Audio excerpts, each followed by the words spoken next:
ओम शांति। 6 मार्च 2026। बाबा के महावाक्य। मीठे बच्चे, सच्चे सैल्वेशन आर्मी बन सबको इस पाप की दुनिया से पुण्य की दुनिया में ले चलना है। सबके डूबे हुए बेड़े को पार लगाना है। प्रश्न: कौन सा निश्चय हरेक बच्चे की बुद्धि में नंबरवार बैठता है?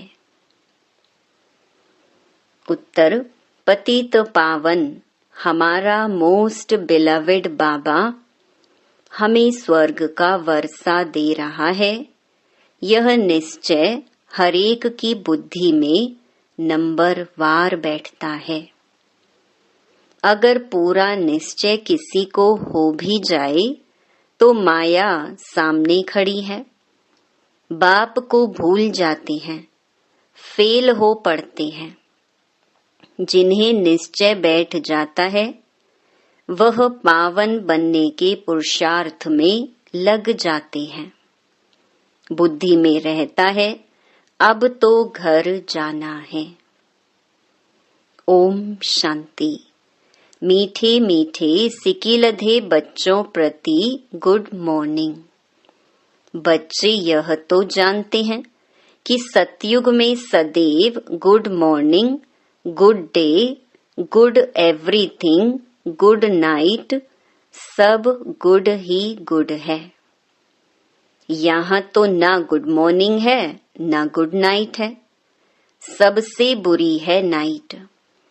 तो सबसे अच्छा क्या है? सवेरा, जिसको अमृत वेला कहा जाता है। तुम्हारा हर समय गुड ही गुड है।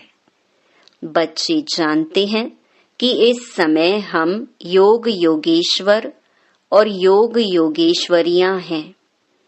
ईश्वर जो तुम्हारा बाप है वह आकर योग सिखलाते हैं, अर्थात तुम बच्चों का एक ईश्वर के साथ योग है। तुम बच्चों को योगेश्वर के बाद ज्ञान ज्ञानेश्वर बाप का पता पड़ा है। योग लगा फिर बाप तुमको सारे चक्कर की नॉलेज समझाते हैं, जिससे तुम भी ज्ञान ज्ञानेश्वर बनते हो। ईश्वर बाप बच्चों को आकर ज्ञान और योग सिखलाते हैं। कौन सा ईश्वर? निराकार बाप। अब बुद्धि से काम लो। गुरु लोगों की तो बहुत मत है। कोई कहेंगे श्री कृष्ण से योग लगाओ, फिर उनका चित्र भी देंगे। कोई साईं बाबा, कोई महर्षि बाबा, कोई मुसलमान का, कोई पारसी का, सबको बाबा बाबा कहते रहते हैं। कहेंगे सब भगवान ही भगवान है।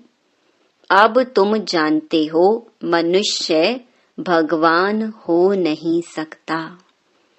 इन लक्ष्मी नारायण को भी भगवान भगवती नहीं कह सकते। भगवान तो एक निराकार है। वह तुम सब आत्माओं का बाप है। उनको कहा जाता है शिव बाबा। तुम ही जन्म जन्मांतर सत्संग करते आए। कोई न कोई सन्यासी, साधु, पंडित आदि जरूर होंगे। लोग जानते हैं कि यह हमारा गुरु है, हमको कथा सुना रहे हैं। सतयुग में कथाएं आदि होती नहीं। बाप बैठ समझाते हैं। सिर्फ भगवान व ईश्वर कहने से रसना नहीं आती है। वह बाप है तो बाबा कहने से संबंध स्नेह पूर्ण हो जाता है। तुम जानते हो हम बाबा मम्मा के बच्चे बने हैं, जिससे हमको स्वर्ग के सुख मिलते हैं। ऐसा कोई भी सत्संग नहीं होगा जो समझते हो कि हम इस सत्संग से मनुष्य से देवता वह नरकवासी से स्वर्गवासी बनते हैं। अभी तुम्हारा सत बाप के साथ संग है और सबका असत्य के साथ संग कहा जाता है। गाया भी जाता है, सत्संग तारे जिस्मानी संग बोरे। बाप कहते हैं आत्म अभिमानी देही अभिमानी बनो। मैं तुम बच्चों आत्माओं को सिखाता हूँ। यह रूहानी नॉलेज रूहों प्रति सुप्रीम रूह आकर देते हैं। बाकी सब है भक्ति मार्ग, वह कोई ज्ञान मार्ग नहीं है। बाप कहते हैं मैं सब वेदों शास्त्रों को, सृष्टि के आदि मध्य अंत को जानने वाला हूँ। अथॉरिटी मैं हूँ, वह है भक्ति मार्ग की अथॉरिटी। बहुत शास्त्र आदि पढ़ते हैं तो उनको कहते हैं शास्त्रों की अथॉरिटी। तुमको बाप सच आकर सुनाते हैं। अभी तुम जानते हो सत का संग तारे, झूठ का संग डुबोए। अब बाप तुम बच्चों द्वारा भारत को सैल्वेज कर रहे हैं। तुम हो रूहानी सैल्वेशन आर्मी। सैल्वेज करते हैं। बाप कहते हैं कि भारत जो स्वर्ग था वह अब नरक बना हुआ है, डूबा हुआ है। बाकी कोई ऐसा सागर के नीचे नहीं है। तुम सतो प्रधान से तमो प्रधान बने हो। सतयुग त्रेता है सतो प्रधान, यह बड़ा स्टीमर है। तुम स्टीमर में बैठे हो। यह पाप की नगरी है क्योंकि सब पाप आत्माएं हैं। वास्तव में गुरु एक है, उनको कोई जानते नहीं है। हमेशा कहते हैं ओ गॉड फादर। ऐसे नहीं कहते गॉड फादर कम प्रिसेप्टर, नहीं, सिर्फ फादर कहते हैं। वह पतित पावन है तो गुरु भी हो गया। सर्व का पतित पावन सदगति दाता एक है। इस पतित दुनिया में कोई भी मनुष्य सदगति दाता व पतित पावन हो नहीं सकता। बाप कहते हैं कितनी एडल्ट्रेशन करप्शन है। अब मुझे कन्याओं माताओं के द्वारा सबका उद्धार करना है। तुम सब ब्रह्मा कुमार कुमारियां भाई बहन हो गए, नहीं तो डाडे का वर्षा कैसे मिले। डाडे से वर्षा मिलता है 21 पीढ़ी अर्थात स्वर्ग की राजाई। कमाई कितनी बड़ी है, यह है सच्ची कमाई सच्चे बाप द्वारा। बाप बाप भी है, शिक्षक भी है, सतगुरु भी है, प्रैक्टिकल में करके दिखाने वाला है। ऐसे नहीं कि गुरु मर गया तो चेले को गद्दी मिले। वह है जिस्मानी गुरु, यह है रूहानी गुरु। अच्छी रीति इस बात को समझना है। यह बिल्कुल नई बातें हैं। तुम जानते हो हमको कोई मनुष्य नहीं पढ़ाता है। हमको शिव बाबा ज्ञान का सागर पतित पावन इस शरीर द्वारा पढ़ाते हैं। तुम्हारी बुद्धि शिव बाबा तरफ है, उन सत्संगों में मनुष्य तरफ बुद्धि जाएगी। वह सब है भक्ति मार्ग। अब तुम गाते हो तुम मात पिता हम बालक तेरे, यह तो एक है ना। परंतु बाबा कहते हैं कि मैं कैसे आकर तुमको अपना बनाऊं। मैं तुम्हारा पिता हूँ, मैं इनके तन का आधार लेता हूँ। तो यह ब्रह्मा हमारी स्त्री भी है तो बच्चा भी है। इन द्वारा शिव बाबा बच्चों को एडॉप्ट करते हैं तो यह बड़ी मम्मा हो गई। इनकी कोई माँ नहीं है। सरस्वती को जगत अम्बा कहा जाता है। उनको तुम्हारी संभाल करने के लिए मुकर्रर किया। सरस्वती ज्ञान ज्ञानेश्वरी, यह है छोटी मम्मा। यह बड़ी गुहिया बातें हैं। तुम अभी यह गुहिया पढ़ाई पढ़ रहे हो। तुम्हें विद रिस्पेक्ट पास होना है। यह लक्ष्मी नारायण विद रिस्पेक्ट पास हुए हैं। उन्हों को सबसे बड़ी स्कॉलरशिप मिली है। कोई सजा खानी नहीं पड़ी। बाप कहते हैं जितना हो सके याद करो। इसको भारत का प्राचीन योग कहा जाता है। बाप कहते हैं तुमको सभी वेदों शास्त्रों का सार सुनाता हूँ। मैंने तुमको राजयोग सिखाया जिससे तुमने प्रारब्ध पाई। फिर ज्ञान खलास हो गया। फिर परंपरा कैसे चल सकता? वहाँ कोई शास्त्र आदि होते नहीं और धर्म वाले इस्लामी बौद्धि आदि जो हैं उनका ज्ञान गुम नहीं होता। उन्हों का परंपरा चलता है, सबको मालूम है। परंतु बाप कहते हैं कि मैं तुमको जो ज्ञान सुनाता हूँ वह कोई नहीं जानते। भारत दुखी बन जाता है, उनको आकर सदा सुखी बनाता हूँ। बाप कहते हैं मैं साधारण तन में बैठा हूँ। तुम्हारा बुद्धि योग बाप के साथ रहे। आत्माओं का बाप है परम पिता परमात्मा। सर्व बच्चों का वह बाप है। उनके सब बच्चे ठहरे ना। सब आत्माएं इस समय पतित हैं। बाप कहते हैं मैं प्रैक्टिकल में आया हूँ। विनाश सामने खड़ा है। जानते हो आग लगेगी, सबके शरीर खत्म हो जाएंगे। सब आत्माओं को जाना है वापस घर। ऐसे नहीं कि ब्रह्म में लीन हो जाएंगे व ज्योति में समा जाएंगे। ब्रह्म समाजी फिर ज्योति जगाते हैं, उनको ब्रह्म मंदिर कह देते हैं। वास्तव में है ब्रह्ममय तत्व जहाँ सब आत्माएं रहती हैं। हमारा पहले मंदिर वह है। पवित्र आत्माएं वहाँ रहती हैं। यह बातें कोई मनुष्य समझते नहीं। ज्ञान का सागर बाप बैठ तुम बच्चों को समझाते हैं कि अब हो तुम ज्ञान ज्ञानेश्वर, फिर बनते हो राज राजेश्वर।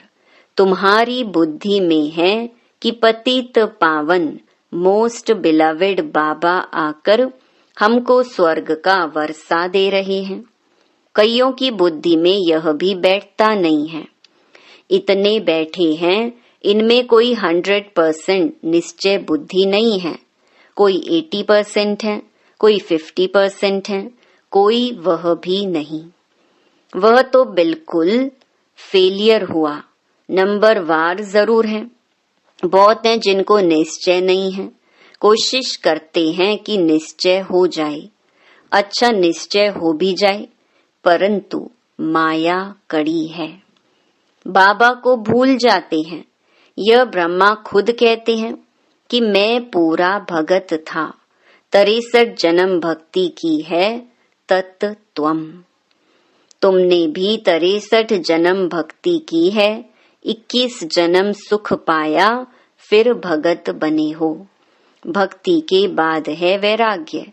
सन्यासी लोग भी यह अक्षर सब कहते हैं कि ज्ञान, भक्ति और वैराग्य। उन्हों को वैराग्य आता है घर बार से, उसको हद का वैराग्य कहा जाता है, और तुम्हारा है बेहद का वैराग्य। सन्यासी घर बार छोड़ जंगल में चले जाते थे। अब तो कोई जंगल में है ही नहीं।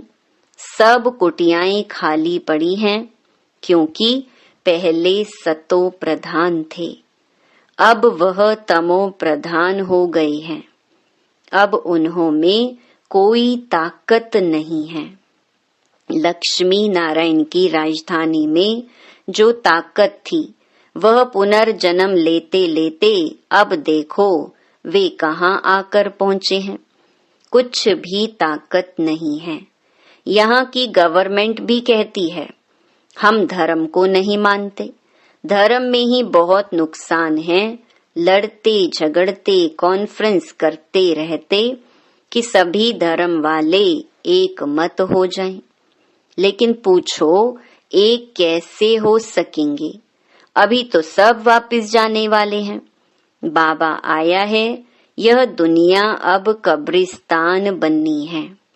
बाकी यह तो वैरायटी झाड़ है, सो एक कैसे होगा कुछ भी समझते नहीं।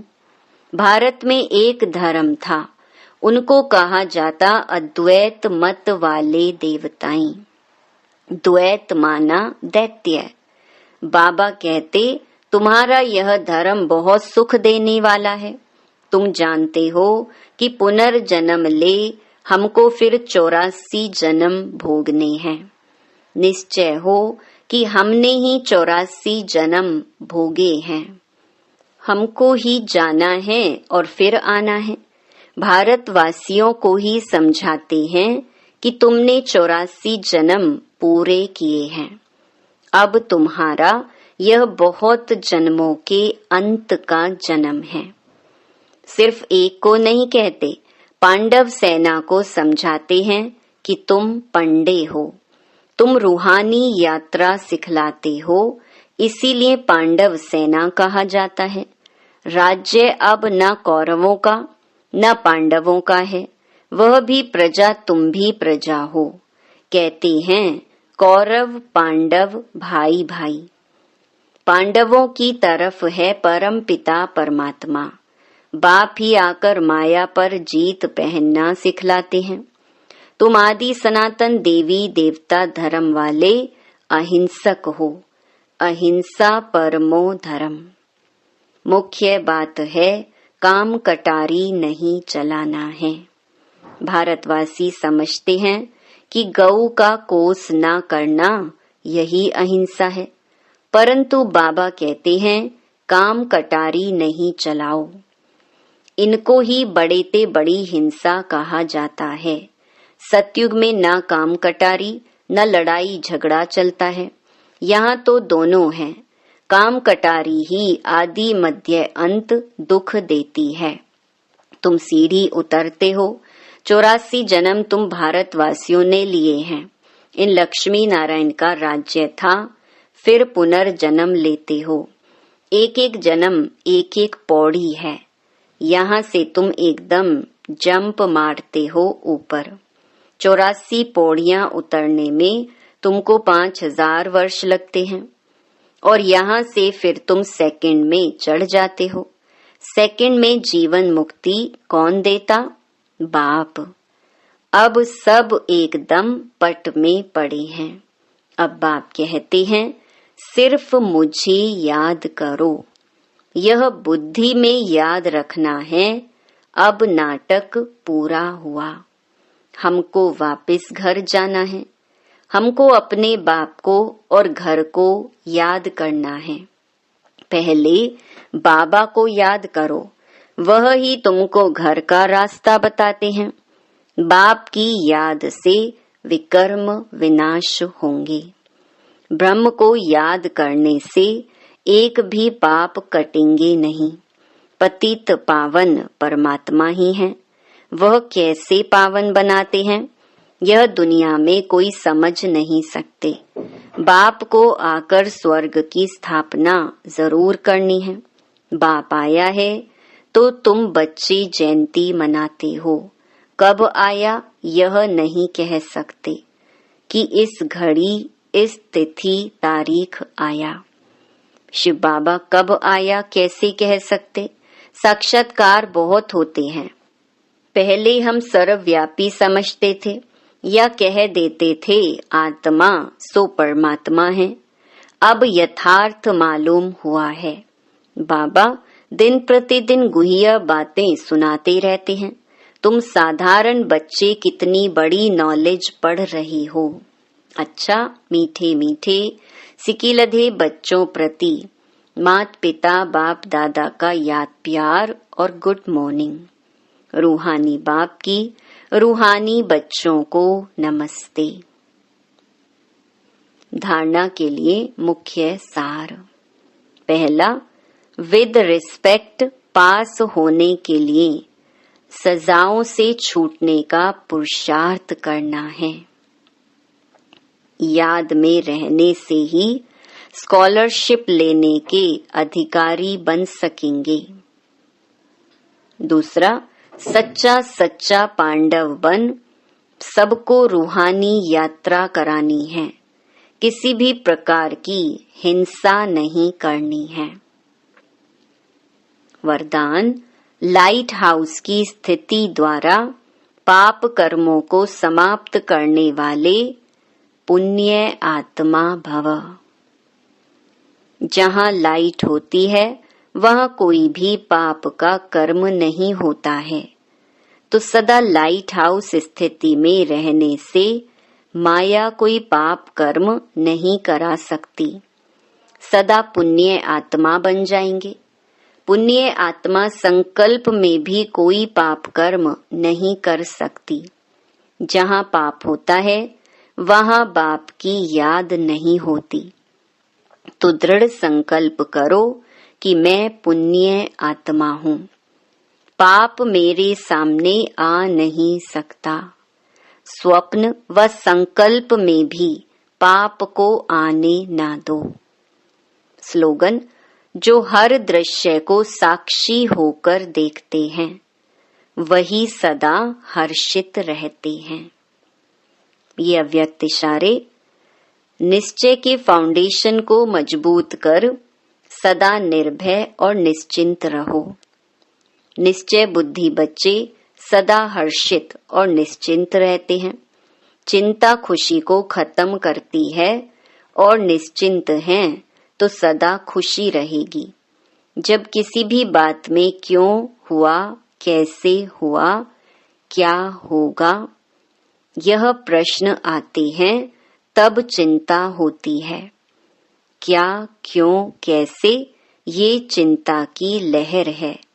कई फिर कहते हैं कि मेरे से ही क्यों होता है, मेरे पीछे ये बंधन क्यों है, मेरे पीछे माया क्यों आती है, मेरा ही हिसाब किताब कड़ा है, क्यों? तो क्यों आना माना चिंता की लहर। जो इन चिंताओं से परे है वही निश्चिंत है। अच्छा, ओम शांति।